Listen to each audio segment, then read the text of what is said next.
The next myth that comes with this fever is that homeopathy is okay for virals. It cannot treat bacterial infections.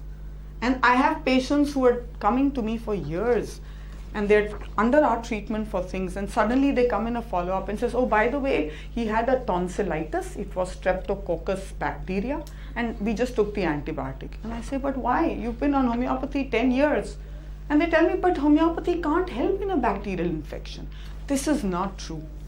And then we have this thing, get me a real doctor. We have some of our kid patients who say, we're not real doctors because we don't know how to give injections. Let me assure you, we know how to give injections, we just choose not to give it. So we're real doctors. Go on. In reality, it doesn't matter if it's a bacteria or a virus or a fungus or a protozoa. It is the body's white blood cells, the T cells and the B cells that either go and actually ingest the organism or create a chemical, the antibody, that will kill the organism. We are increasing the number and the strength of the T cells and the B cells that will help them fight the infection. So whether it's bacterial or virus, for us and for the body, it's the same thing. Go on. Homeopathy helps to produce the better and the stronger antibodies. Next one. We often hear this, homeopathy helps build immunity. Do homeopathy because it will help build immunity. What does it mean? Because we're not attacking the bacteria or the virus directly, you're strengthening the B cells and the T cells. These cells retain in their memory that this antibody was required for this organism. Once that memory is already there, the next time that organism or its like even appears in the vicinity, before it actually starts infecting the organism, they will kill it and prevent it from developing within the organism. Therefore, it builds immunity. Therefore, it helps preventing further infections.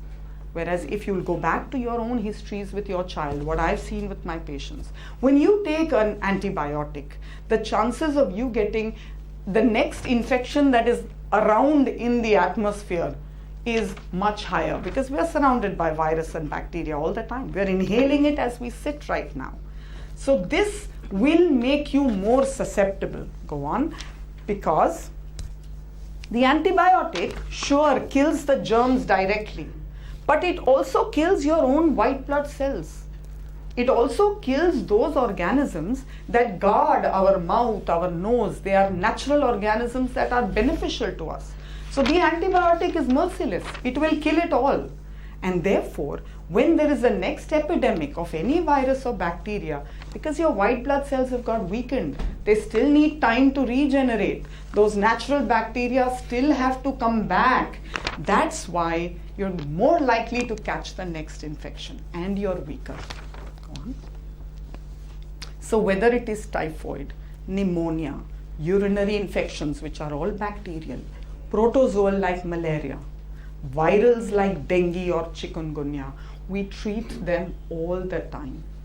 We've had epidemics and it's going on. We had a dengue epidemic just about 4 months ago.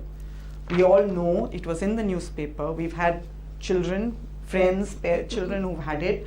You know that there were crises. Platelets would drop. We've treated the people. You're from Tridha, and I was talking to you about the child who we treated with dengue. We diagnosed as well as treated her. In 3 days, she was completely fine. We've treated typhoid from Jamnabai. We have many children. Karan is one of them, and I know they don't mind me saying it, Karan Raja. Within 4 days, he was completely fine. We kept him at home for another week, but totally back to normal. So we treat these fevers routinely. There is no problem. Malaria epidemic 2 years ago, you know, it was in the newspaper. People were in the hospitals, in the ICUs, on ventilators. Platelets were dropping dramatically. We watch these patients carefully. We speak to them 3 times a day to keep a clear watch on their fever, their symptoms. We do their blood tests every day. We're watching their platelet count carefully. If it is a fever that comes every day, like Malaria comes alternate, it has an intermittency, so it can come every 12 hours, sometimes every alternate day. If the patient has a malarial fever every 12 hours, within 3 days he will be fine. If it's an alternate day, sometimes it takes 4 or 5 days, because one day anyway there isn't fever, so we're not sure whether it's completely gone or not. Do you understand? And that brings me to the next myth. Go on. All these are treated efficiently, gently, and quickly by homeopathy. The myth that homeopathy acts slowly. It is a complete myth. Where does it originate? Why? I haven't a clue. But often people would come to homeopathy for chronic diseases.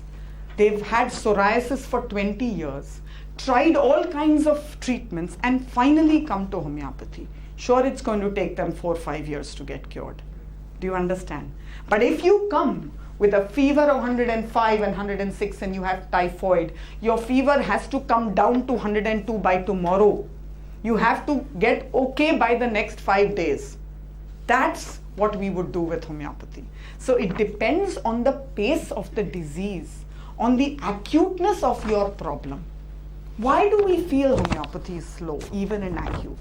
Maybe it's because when we take antibiotics, often we're taking a crocin or a ibuprofen along with it. So every 6 hours, we are already taking a crocin that prevents the fever from coming up. So as a parent, we think, oh, my child is fine. Bukhar nahi hai. There is no fever.